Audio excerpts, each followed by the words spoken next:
He blurted them out without being asked. He chose it upon his own. I told you why. I just told him why. Yeah. Because, again, when you dream or I dream, it's No, not... I understand. I'm not going there. I understand. When he dream, it's a prophecy. I understand. Let me just finish. So you have to share it. No, I understand. Let me just finish. Go ahead. He pushed it out without being asked. Later in his life, when he's in Mitzrayim and being a slave, he gets asked for his dreams, and then he says his interpretation. He asked for his dream? No. He gets asked by others to help for help. Good. Then he says his dream. Good. And then he was blessed beyond belief.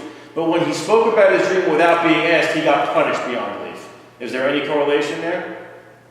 He got punished? You understand what I'm saying? Again, if you think at it, look, is that the punishment?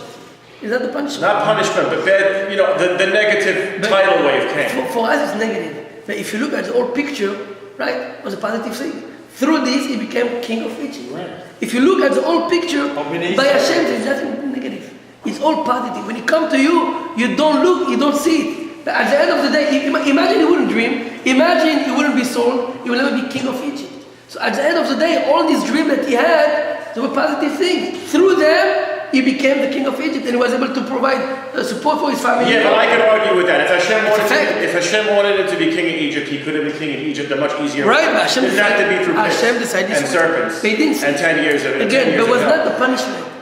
Through this, he had to put in test. There will be the chut for generations. There was something in him that had to burn for 10 years. For whatever reason, there was something in him that had to burn in a pit for 10 years. Right, exactly. What he was doing there, he was getting his emunah stronger. I'll give you an example. The Rambam. You know the Rambam, right? It's one of the most deeper books on earth. The Rambam. Where the Rambam was written. He said he had to run away when he was in Egypt. He had to run away, people wanted to kill him. He went and he closed himself in his cave for 10 years. For 10 years he was in a cave, so he was able to close himself quietly. That's why he writes Rambam. So now you think about it, he did a punishment, he had to run away. It's a gift from Hashem. Hashem put in this situation, from that something good will come.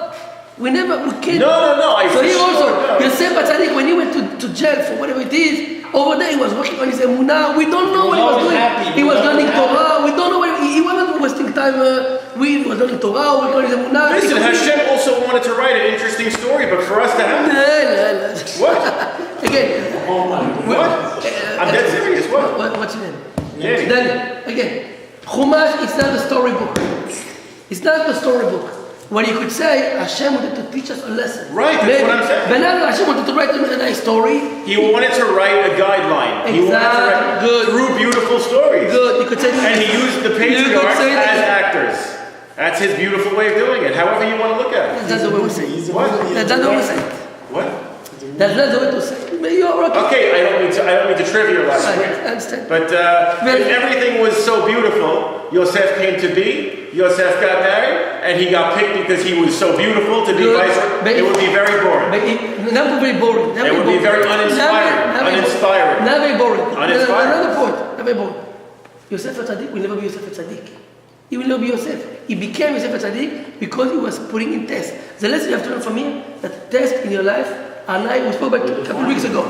Challenge in your life are like you down. They're helping you grow. That's what you have to learn from this parasha. Yosef Atzadik, he went through all the nisyonot, he went through jail, everything he wanted, and he became Yosef Atzadik. Why? Because he was challenged by Hashem. What you have to learn from this is not when you go to bed at night, sleep and look, what a nice boy. Like the Goyim do, they read the Bible, Avdil, and they go sleep.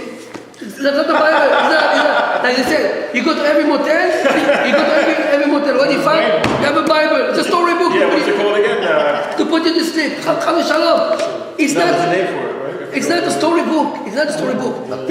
It's not a storybook. What is it? Red box. Again, what is it? It's actually Gideon's Bible. You use the right word. It's a guideline how to live. Yeah. So when you open this book,